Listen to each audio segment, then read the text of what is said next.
When my daughter-in-law told me to leave the house I'd helped pay for, to pack my bags and never come back, I smiled instead of crying. Yes, I smiled.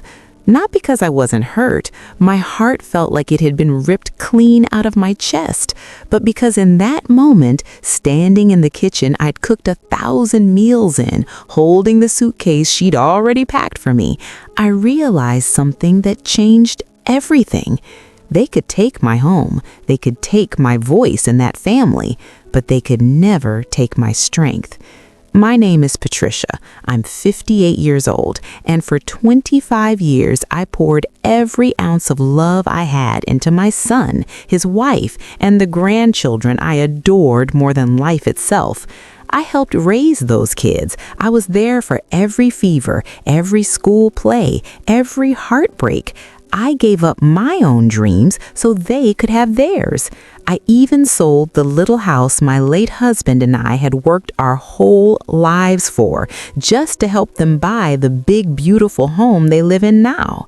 And one ordinary Tuesday afternoon, after decades of showing up, sacrificing, and loving without limits, they looked me in the eye and said, "It's time for you to go." How did it come to this?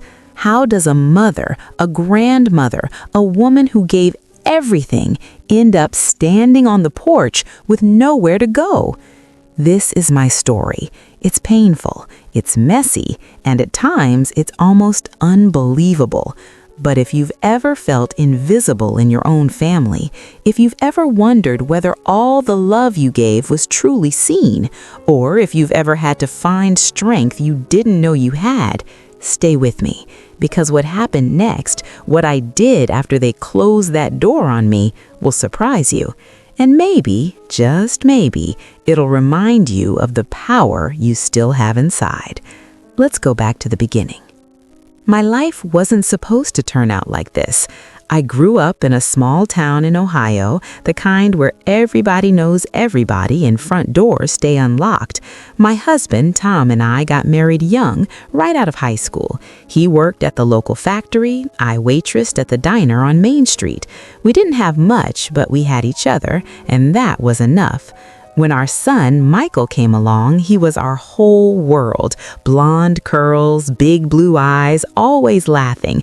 Tom used to say he was sunshine in human form. We raised him to be kind, hardworking, respectful. Family first, that was our motto. Tom passed suddenly when Michael was 22. Heart attack. One day he was there, kissing me goodbye before work. The next, he was gone. I was 45, widowed, and completely lost. But I had Michael, and he had me. He met Sarah a couple years later. She was pretty, smart, ambitious, the kind of girl who knew exactly what she wanted. They got married in a beautiful outdoor ceremony. I wore a pale blue dress and cried happy tears the whole day. When the grandkids came, first Emma, then little Jacob, I felt like God had given me a second chance at joy. I babysat every day while Sarah went back to work as a marketing manager. I picked them up from school, helped with homework, made dinner most nights so Michael and Sarah could relax when they got home from their long days. Michael had started his own construction business and it was doing well, really well. But houses in our area were expensive and they wanted something big, something perfect for their growing family. That's when I made the decision that changed everything. I sold the little house Tom and I had paid off years ago, the one with the creaky porch swing and the lilac bush he planted the year we got married. I sold it, took every penny, and gave it to Michael and Sarah as the down payment for their dream home, a 5-bedroom beauty with a huge backyard, granite counters, the works. They were so grateful. Sarah hugged me and said, "Pat, we could never have done this without you. This is your home too, always." I moved into the basement suite they finished just for me. It had its own entrance, a little kitchenette, a bedroom, and a bathroom. Cozy, private, but still part of the family. For years, it was perfect. I'd wake up to the sound of the kids running overhead. I'd make pancakes on Saturday mornings. I was the one they called when someone was sick or needed advice. I was Nana Pat, the glue, the helper, the one who was always there. I didn't mind. I loved it. I thought this was my happy ending. But slowly, almost without me noticing, things began to shift. Little things at first. Sarah would start saying, "We need some family-only time," when I'd suggest a movie night. Michael would come home tired and go straight upstairs instead of stopping to chat like he used to. The kids got older. Emma hit her teens, and suddenly Nana's stories were cringe. Jacob preferred video games to baking cookies with me. I told myself it was normal. Families change. Kids grow up. Parents need space. I kept showing up anyway. I kept loving anyway. Because that's what mothers do. That's what grandmothers do. We love without keeping score. Or at least, that's what I thought. It started with small comments.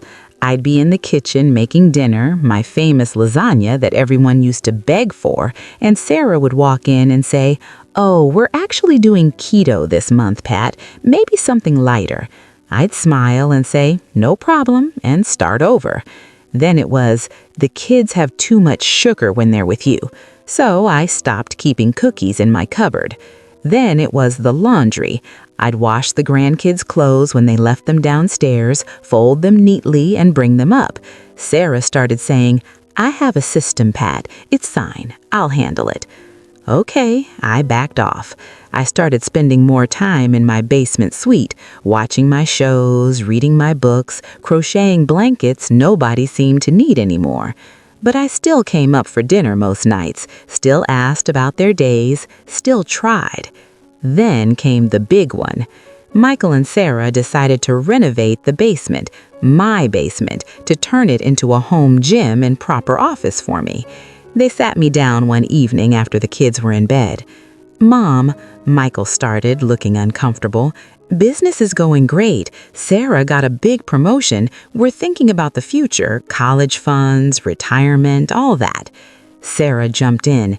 "And we really need more functional space. The basement isn't being used efficiently right now." I felt my stomach drop. "So, what are you saying?" "We're going to convert your suite into a gym and a proper home office for me," Sarah said, like she was announcing new curtains. "But don't worry, we've been looking at senior living communities nearby. There's a really nice one just 10 minutes away. Independent living, activities, meals included. You'd have your own apartment, and we'd visit all the time." I stared at them. "Senior living?" I repeated slowly. "I'm 58. I'm not ready for that." Michael reached for my hand. "Mom, it's not a nursing home. It's upscale. You'd love it. And honestly, we need the space."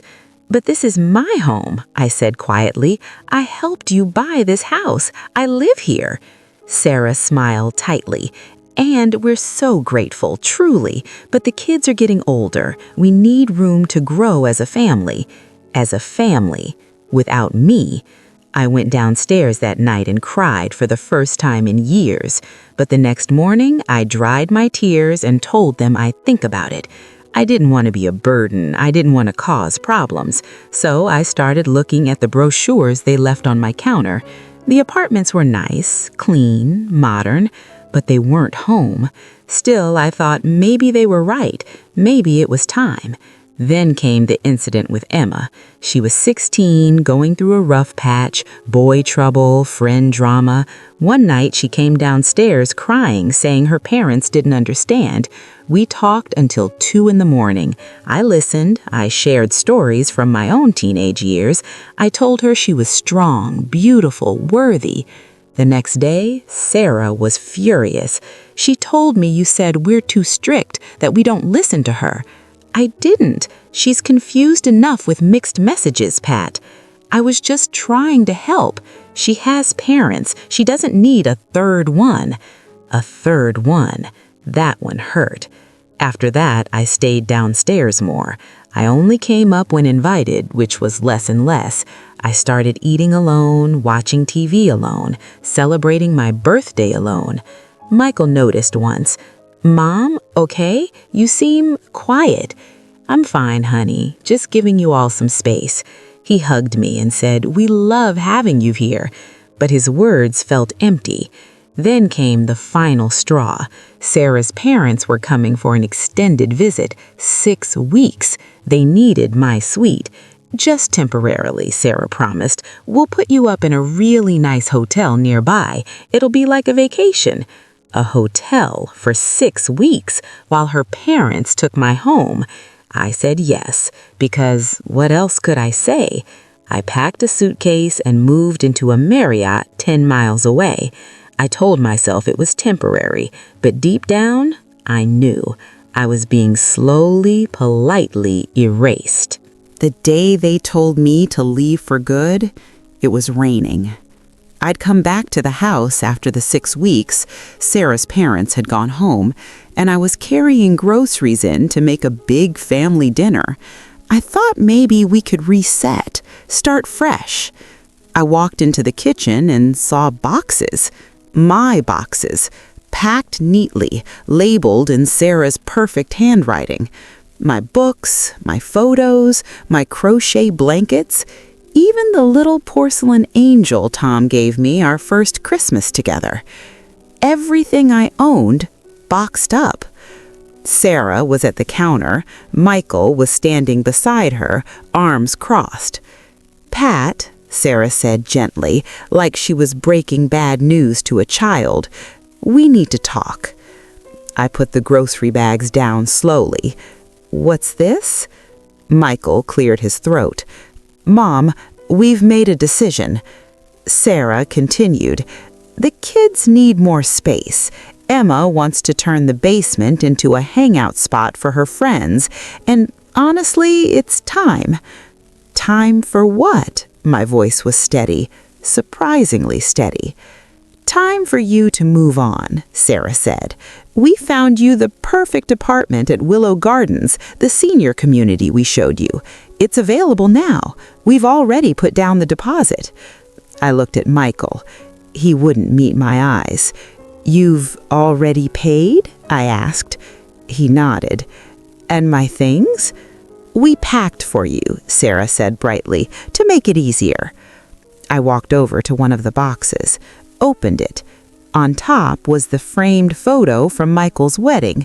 Me, Tom, who'd already passed by then, Michael, and Sarah, all smiling. I picked it up. "This too?" I asked. Sarah hesitated. "We thought you'd want your memories with you." I laughed then, a short, sharp sound. "My memories," I repeated. "Right." I looked at Michael. "Do you want me to go, son?" He finally looked at me. His eyes were red. "It's not that we don't love you, Mom. We do. But this is our family now. Our home. We need to move forward." Our family. Our home. Not mine. Not anymore. I stood there for a long moment. Then I did something that surprised even me. I smiled, a real smile, because in that moment, something broke open inside me.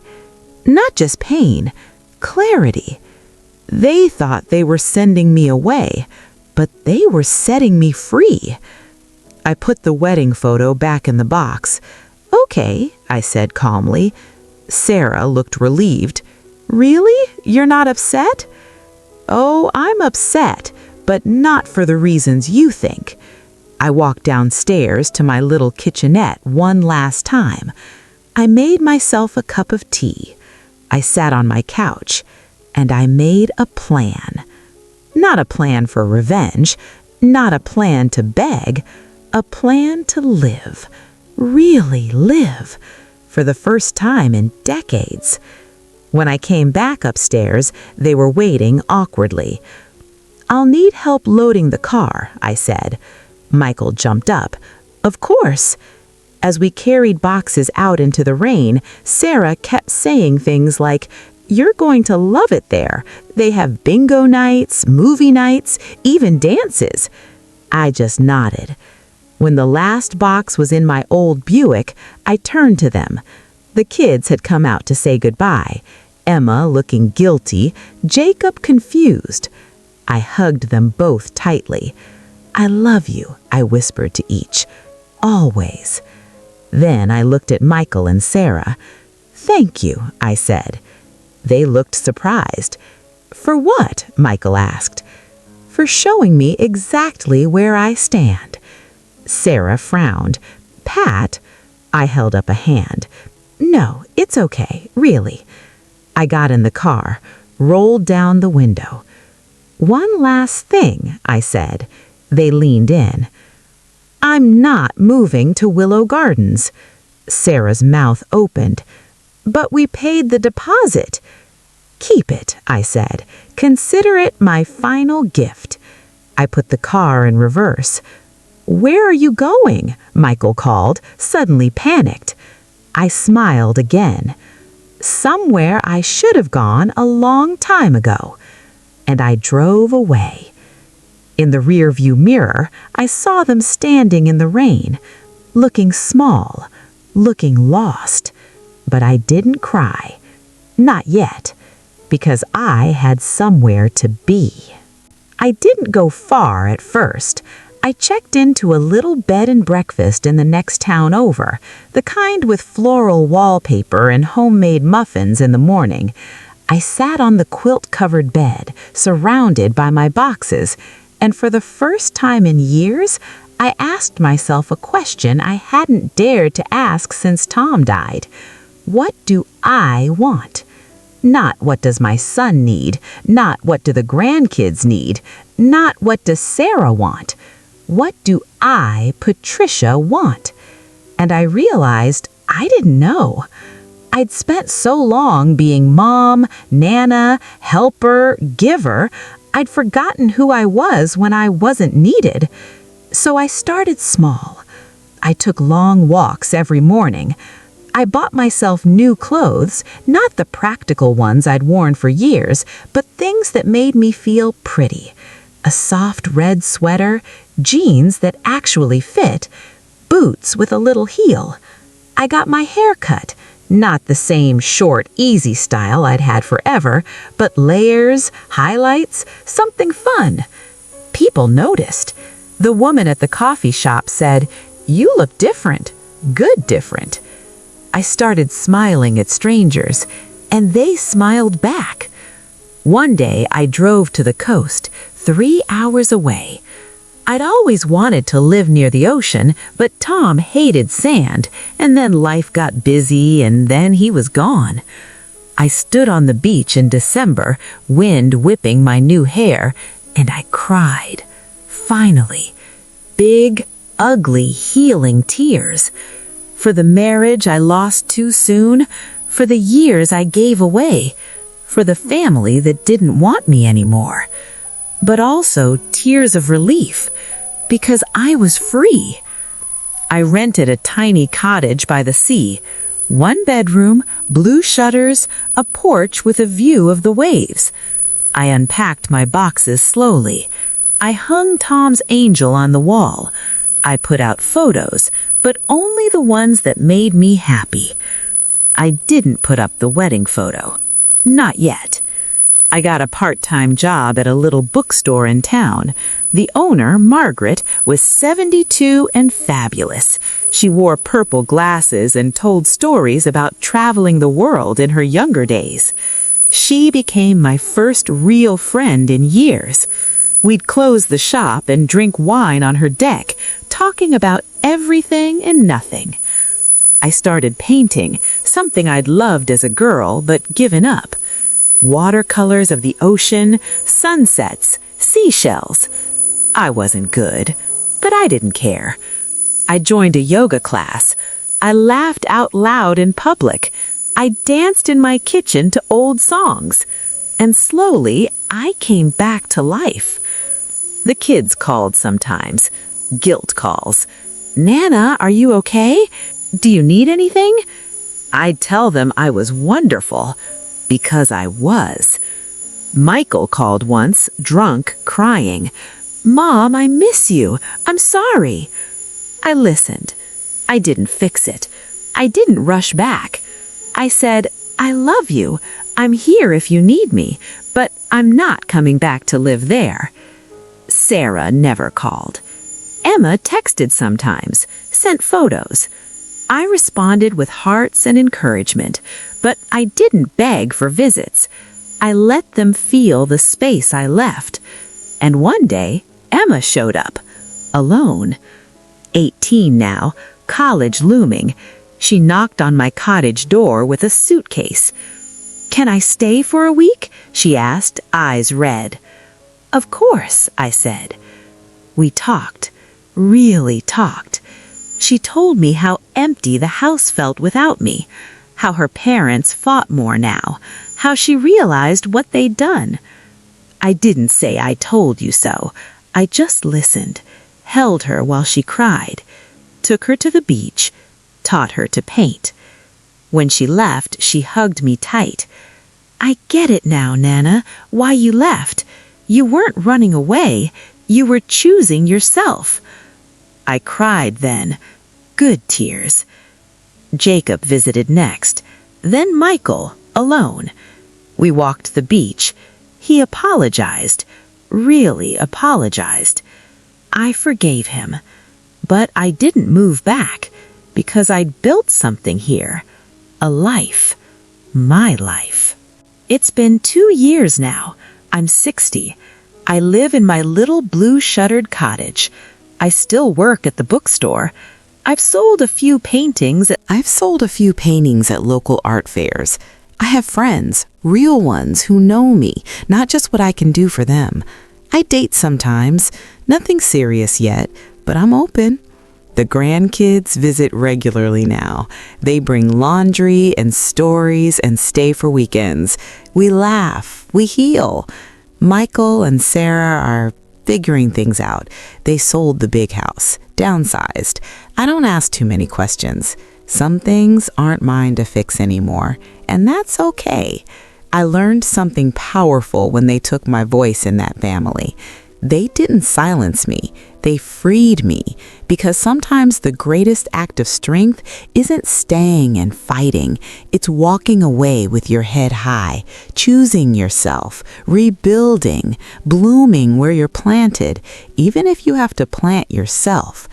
If you're watching this and you feel invisible, if you're giving and getting nothing back, if you've lost yourself in loving others, hear me. You are not too old. It is not too late. Your story isn't over.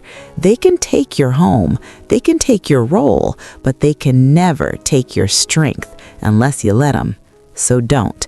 Stand up. Smile and go find the life that's waiting for you.